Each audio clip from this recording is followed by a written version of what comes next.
11 years ago, Nintendo ventured off with something new and spectacular for the Super Mario franchise. They've been 64 to Sunshine and a couple of little Mario spin-offs, but they took Mario into a new direction that no one saw coming. Space. Super Mario Galaxy went crazy with the public. Everybody wanted it. It sold the Wii amazingly well, and it is what started the big 3D genre, and it even gets a sequel later on. So let's do nothing else but go back to Super Mario Galaxy 1 and look at the top 7 best galaxies in Super Mario Galaxy. Here we go.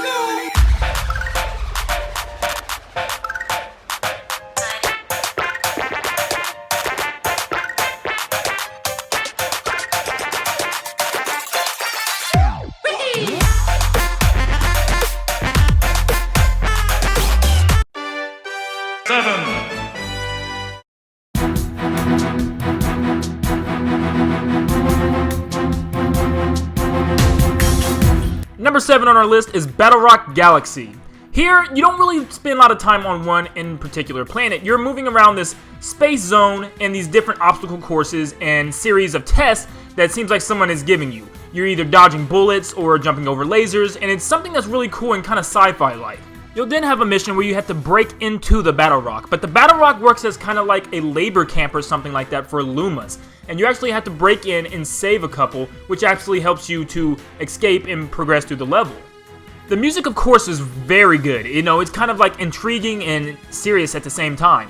And what separates this different from the Dreadnought Galaxy is at the end I decided to go with Battlerock because it's more seriousness. I feel like it's more of a serious task for Mario because as he flies in and out of buildings, things explode. You know, there's this big cinematic scenes and stuff. There's lava inside. You know, it just feels very surreal in that very serious mission that Mario has to tackle.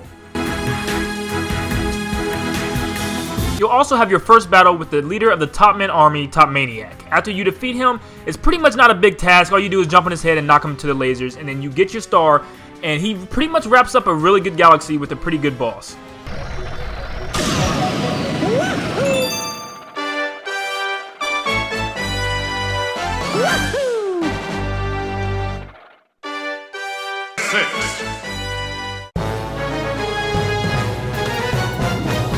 This one hurt me a little bit to put as number 6 because Gusty Garden is something that's so iconic in the Nintendo franchise. Mario Galaxy did so well with having this galaxy because it meant everything. This song in particular went nuts. I mean, it went nuts. This song appeared in many other Mario games along the time, and this stage was just the background for Mario Galaxy. This is kind of like the poster child if Mario Galaxy had a galaxy. This one would probably be Good Egg. But something just didn't resonate enough for it to jump the list as much as it should. But for this galaxy, it's super cool to have all of these different planets in different shapes. There's question mark shaped planets and just like quotation marks and all these like weirdly different shaped planets. And then you even have like planets shaped like apples and stuff and this giant intergalactic space worms just swimming through the apples.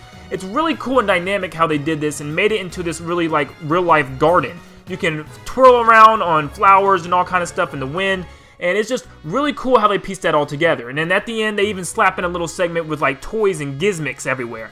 So pretty much, the only really thing that gripe I had was kind of the boss with the Mounty Mole. He wasn't exactly the funnest boss to fight, but he was cool to save from that bunny that was really scared of him. Get this man away from me! 5.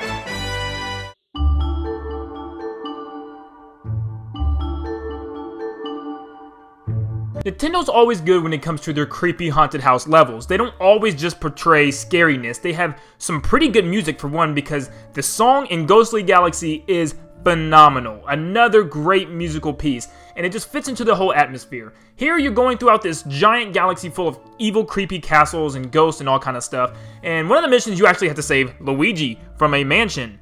Luigi in a mansion. So it's kind of flipped around from what it normally is. You also race a ghost, which he has a helmet. Why isn't that in Mario Kart? But anyways, you gotta race him throughout the galaxy through this meat-filled, bone-filled, huge, gigantic paws. But you finally get to the end, and if you beat the Boo, he gives you a star as a reward. You'll also go throughout the galaxy finding some type of weird creature called Bouldergeist. It's obviously a play on the word poltergeist from the old movie, and you pretty much have to defeat him by grabbing Black Boos by the tongue. This game is racist. You'll then defeat Bouldergeist by grabbing these boos by the tongue and slamming them into his body and also his hands that he'll eventually grow. Eventually, he'll swarm around in this little ghost form and you defeat him, once again gaining a power star and saving the day.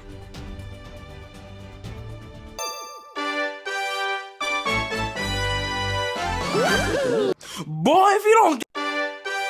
4.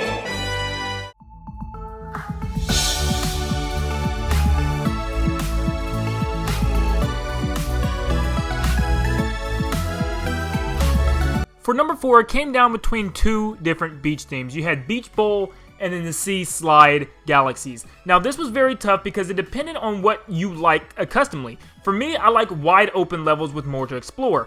Beach Bowl was more of a contained, self-contained, smaller galaxy, and I found Sea Slide more fun. Sea Slide is just like a giant water slide that wraps around a giant loop around the center planet. It is really cool to fly around in the water on this little shell and to swim around doing penguin races and finding secrets underneath the water caverns. It's really cool to go around this middle planet pretty much in the middle of the galaxy.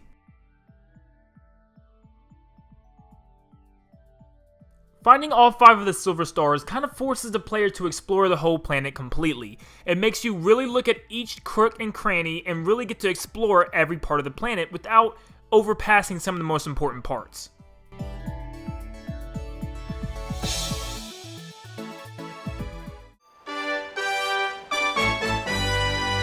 Woohoo! 3.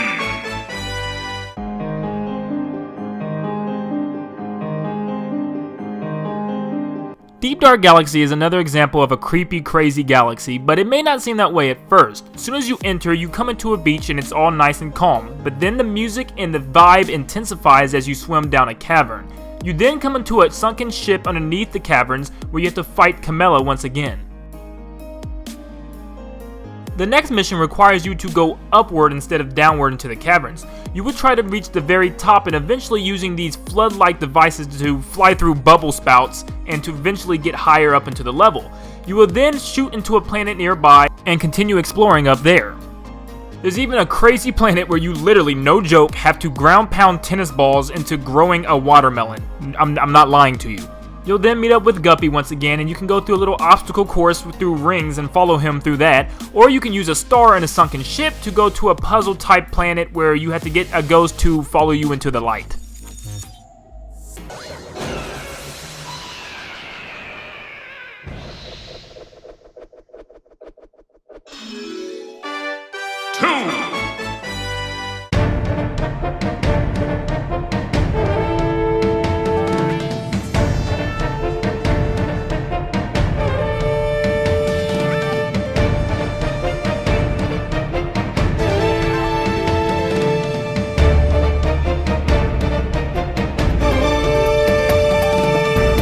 Now, at first, Molten may not seem like something crazy of a galaxy. You know, it's not really up on many people's top 3, really.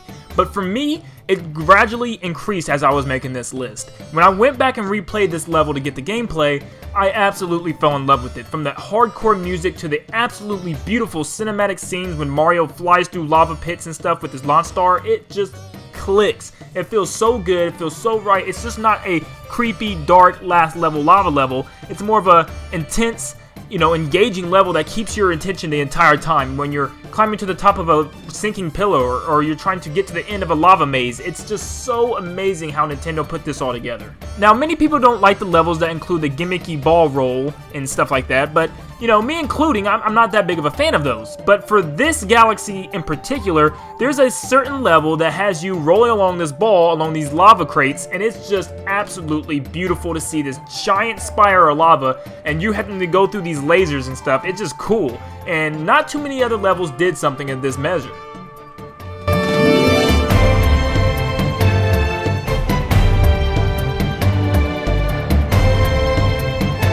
And the return of Dino Piranha, but as Fiery Dino Piranha, it wasn't that easy. It was actually kind of a task to beat at the first time, but after you play it a lot, you'll get used to it, and it really wasn't that bad. But it's a cool little addition and a little ending to this level and to this galaxy.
Toy Time Galaxy. Where do I even begin with this one?